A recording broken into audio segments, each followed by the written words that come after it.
Welcome back to the channel. Mistakes were made and we need to address it. The Ultimate Tool Loadout, missing a couple of things and some slightly new discoveries. So what worked, what didn't work? First, what worked? The bag, the pouch, what do you want to call it? This worked very well. This was actually really good. 4 tools, right? As long as you get the right ones. Diagonals here.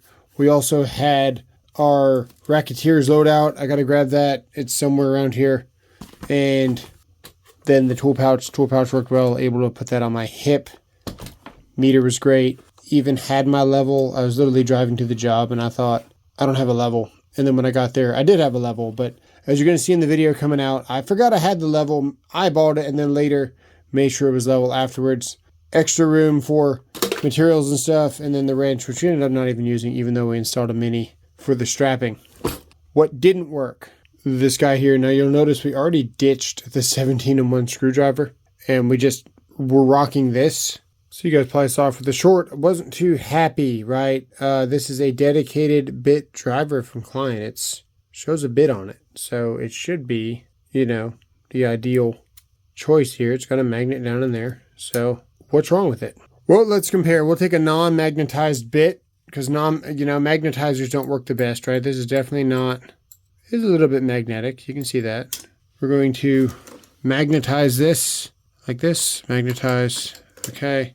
Can we pick it up? And it's pretty darn magnetic, right? Pretty good. We can even non-magnetize this. Hey, let go of that. Non-magnetize it.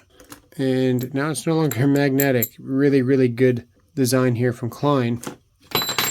This has a magnet in it. So if we touch the screw, we can pick up the magnet. If we install this and we put the tip in here, and it's fully accused of not having this thing set all the way in. Definitely seating on the magnet. Yeah, it doesn't transfer. And this is a dedicated driver for the purpose. I don't know why the freaking quality of the video is like WTF. There we go. What the heck, man? You can see that though. So then I was also accused of, not, well, there goes the tip, right? Whatever. Let's put the 5/16 in here. That's as far down as that goes. Okay. That's as much as we get. Like it doesn't even really suck in there. It's just barely on there. The heavier this screw is, the less useful that becomes. It holds okay on the 5/16.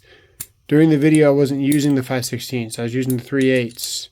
So the whole bit thing was a little bit of a nightmare. I mean, it literally shows for a tip. I would have fully expected the magnet to transfer. That is honestly a little bit upsetting. The biggest mistake that I made was not having a flat head on a driver. So I'm going to show you what that looks like. Basically, everything in here does not have the ability to go into an impact.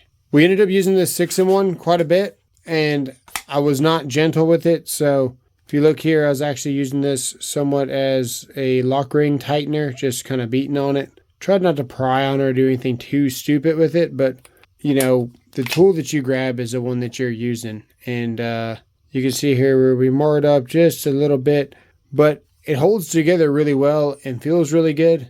Just switching the bits out is a little bit more tedious than the flip bit because you're just 2 seconds away from flipping to exactly what you need, like really fast. I even did that through the camera looking. So the 2-in-1 flip bit is still going to go down as the GOAT. I had to tighten some lock rings with this, and this was able to get in between 2 different lock rings, the nose on this and everything, just the skinniness of it. This is a must-have tool, especially for electrical when you're trying to do like the lock rings and things like that. Other channel locks will do it, but man, this really came in clutch, and you guys will see on the video. I'm going to release it here pretty soon. Not exactly sure when. See, a lot of your old panel dead fronts and covers have flathead screws, and it would have been really nice to be able to put that on an impact. It wasn't that big of a deal, but at one point, some of those screws were so tight and caked on with paint. I was really wondering if I was going to cam out the screw or what was going to happen. So one of the biggest things that I realized when doing all this was that I didn't have a flathead in my arsenal for an impact. And that was due to this Racketeers bit set that it doesn't have a flathead. So I need to get a flathead in here for next time. So it seems like the best bit solution here is going to be to have this, because these will go into your impact. And then of course you can put the Milwaukee magnet adapter things on there. So I'll show you what that looks like. And then they fit in the Fast Bit True Grip. If you buy the one from Lowe's, they're orange and they don't have this full-on hex shaft. They still work okay, but they're just not as secure. The straight shaft is definitely the preferred method here for me for the True Grip screwdriver from Klein. And you can see here how often I use these two. I use these frequently enough to where this just stays in here, and then this just missing a bit set there. See, my ECX is actually not in here. My C1 and C2, it's right here. But for storage, what I would probably do is pull out one of these T-bits here, probably this one right here. That is the T10 and T15. Don't use that too often. And then for storage-wise, now this sits in your pocket or tool bag without losing the bit or really digging into like your leather seats or whatever you got. This is how I would carry this. Usually it sits inside of a different backpack. You guys have seen that backpack before, and this is what I use for work. But I can see I'm gonna have to buy myself another one of these because they're so damn useful. And here's that Milwaukee magnet adapter. Usually leave it on this. It goes on screwdrivers great. We were looking at the magnetivity earlier, and you can see it just works really well. It's actually impressive that it goes all the way through that. Let's pull it completely off. There we go. We've magnetized it. We have fully magnetized that. That's pretty cool. Let's get a regular tip. Nothing at all. Slide this just right there. One of the best accessories, I think. So we're going to take one of these Klein bits here because the magnets on these are actually pretty impressive. Let's see how good they are. So got the magnet in there. This is one of Klein's newer releases, and if you see here, that's a flathead holding that all day. So we're really not trying to knock Klein here as much as educate you guys and then call out people that aren't telling you guys the truth on these social medias. DeWalt's also really good. This is one of the reasons why I like these tips here. These pop straight out, and it's easy to switch whatever you want. But the Klein stuff, man, even with our tap, this is another addition that I'm going to recommend you guys do, would be a 10-30 seconds tap for the ground screws. And even, let's see, can we get it? Yeah, we can. Yeah, see, that's a long length from the tip of that to even still have magnetivity through. So these magnets are seriously impressive. Let's see if we can pick up. So first off, look, it's not magnetized here. See here? Let's see if we can pick up this heavy. Yeah, that's insane. So this is going to be the new addition, this Klein bit. We've tested these bits. We torture tested them. We did hundreds of screws back to back to back to back. The new Klein tips are actually pretty legit. So that's going to be my flathead for covers. And I need to get a tap set going in here, at least the bit just somewhere in here. So what I'm going to do, we're actually going to take this Klein here, the 31088 extender here, and we're going to put it in here. A little bit of self-lock action to it, and we're going to roll this up. That way we can get into the back of boxes, because like gutters and things like that especially need the taps. And then now we can't slide this down to release it. But when we do slide this down, it's reverse thread by the way. When we do slide this down, we can push it down now. Just that much releases the bit. And this locks right there. It's locked now. And by sliding this up, locks that bit from being able to come out. So we're going to add this to the list of things that we have in our arsenal here. We're still trying this out. I do really like the control screwdriver aspect of this, just installing things. I end up using it for more installing just because it's a nice screwdriver and it doesn't have a ratchet to get in my way. And the grip feels really good and the tips were really nice. So for $40, you make the decision. I like it a lot, especially because of this. So it is going to go in here. But I will tell you, my most grabbed screwdriver that day was definitely this, just being able to switch the bits around and then use this as like a pry bar and all that stuff, man. I find myself using these as tools themselves just as much as the whole package here. So, and of course you got to have a razor knife, whichever one it is. I think I've actually got a blackout in right here, hiding, Klein right there. But that's going to sit, probably put it right in front of my multimeter to protect it a little bit. And then my impact's going to go right here. So this is the compact impact, really, I mean, very, very tiny and lightweight and great ergonomics, plenty of power. That's going to sit right there, not in front of the meter screen. And then that just closes right up with like minimal effort with this tool bag. So just hold that right there, zip that up.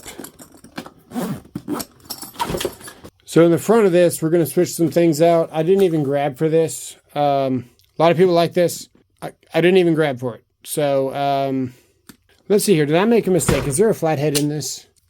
There was a flathead in this. So we could have actually had a flathead in our setup. My bad. No magnets, makes it a bummer. How's the magnet on the front of this? Not great. Let's see here. It's supposed to be a magnet. It's got a magnet. I don't grab for this often. There's got to be a reason for it. Let's find out. Haven't really stopped to think about it. Yeah, no magnet. So even though there's a magnet here, it doesn't even transfer the magnet ability. Listen. And nothing. Interesting. Anyway, we got a flathead now. We don't need this. Now there's something we missed. We need the number 1 and the 3/16 flat, and we need the number 2 and the number 1 square in here. And Klein, please make us the ECX for the 2-in-1. Please, begging you. One goes here, one goes there. It's like everything you've ever wanted. Zip it right back up. This is the Crypop Technical, and it is a knock out of the park. Somebody said, what about the bottom of it? Well, rubberized, so. Okay, so we got our ball grip screwdriver. We're gonna put this down a little bit lower, right there. We've got our diagonal cutters. We need needle nose strippers. They're gonna go right here. They also cut really nicely. That goes right there. We've also got our offset screwdriver from Klein. I love this thing. Sometimes I grab for this before I even grab my drill. We're going to switch this out for the one that we beat on with the 3-pound sledgehammer. We've got to add the bit of choice, the P2R2, with the DeWalt. Very nice. Number 1, number 2 square, and a Phillips. All built in one. If you don't believe me, watch this. Ground screw, that's a square. Apparently it's also a Phillips. That's more a square than anything, right? That's a square. So that is going to go down in here. And then we got to get our Racketeer's bit set in the front here, and it fits. And it goes all the way down in there. So we're just going to make it disappear. I'm going to not put that backwards. So see that lip right there? We might just cut that off with a knife. It's intended for your belt. We don't need it. But for now, we'll play along. There we go. All right, DeWalt versus Milwaukee. I'm not getting caught with my pants down again. This is a self-tapper. That's pretty good. What's the DeWalt doing? The DeWalt's substantially better, as I thought. Let's try a Tapcon for you guys. It's funny because this skinny thing actually stands up better than any Vito ever did. It's actually hilarious, by the way. Okay. Tapcon. That's the Milwaukee. What is my camera doing? Let's go with the DeWalt here. Noticeably better, man. The DeWalt is better. So we got to put this in here somewhere. We will put that right down there. Now, this screwdriver here is pretty big. It's a pretty big boy. So we're going to have to train it a little bit to get in there. But it will go. It's also going to get a little bit stuck. But it will go. Now, in light of everything I've discovered, we got to try this out. So there's the magnet there. That is damn good. That's a great magnet. Okay, keep it up. Let's see here. So we got the 1/4 inch. Let's try that. Let's just put any bit in here. Let's do this one. Let's see, is it magnetic? Let's try ground screw. Ground screw did not transfer. That is extremely upsetting. Let's slide this up into driver mode. See if we can get a little bit more on it. It is not. So what we're going to do, because this can be used as a driver, we're going to install either a Klein or a DeWalt. I don't know which one yet. But the way this snaps in, it's almost like that leaf spring design. It doesn't have any ball bearings. It has little springs on the side. It's one of my favorite attachments that Klein has ever made. It's really nice. And now we got our magnet back. And probably just a little bit more useful. Okay, so it does not. So we don't really need this anymore. We're going to go with a dedicated reamer beater instead. This is the beating. This is a reaming. I get 1,000 questions on this. Just comment below if you want the link to find this. So it's on Amazon. I probably answer that question 3 times a week. So we're just going to sit that in there because I ended up using my 1000-volt screwdriver to beat, and it would have been nice if I didn't have to. So, oh, we also beat on this though, so actually we don't need this a little bit. If we don't need it, we don't need it. Oh, how did I miss this? Okay, volt claw. Easy decision. So we got our beater here. I got to find the shaft for this. Here it is. Perfect. How far does it go down there? Very nice. Does it lose the tip when I pull it out? It does not. I've heard complaints about that. Mine's just fine. All right. 15-in-1 offset screwdriver, strippers, needle nose, diagonals, all the essentials for whatever you're going to run into. And then inside here, we're still going to add the pencil, which I forgot. Throw the pencil in the front here where it belongs. And I like that right there because it has retention to pull it out without pulling the whole assembly out. And then we don't really need the knife there. We're going to leave it there because I have a knife in there like I said before. Zip that up. I just realized my LVD2 is MIA and I used it on my last job and now I got to go find it right now. I think it's in my coat. Okay, so while I was there, I was also asked about GSCI. So we just want to have a GSCI tester and then the LVD2 right there where it belongs. We might even pull this knife out, put the plug tester there, or just drop it in the top here. Perfect. That's about everything you need that you could run into electrical. Fix 99% of the problems right there. All right, hit the like button. Helps the channel out a bunch. And let me know what you guys think in the comments below. Thanks for watching.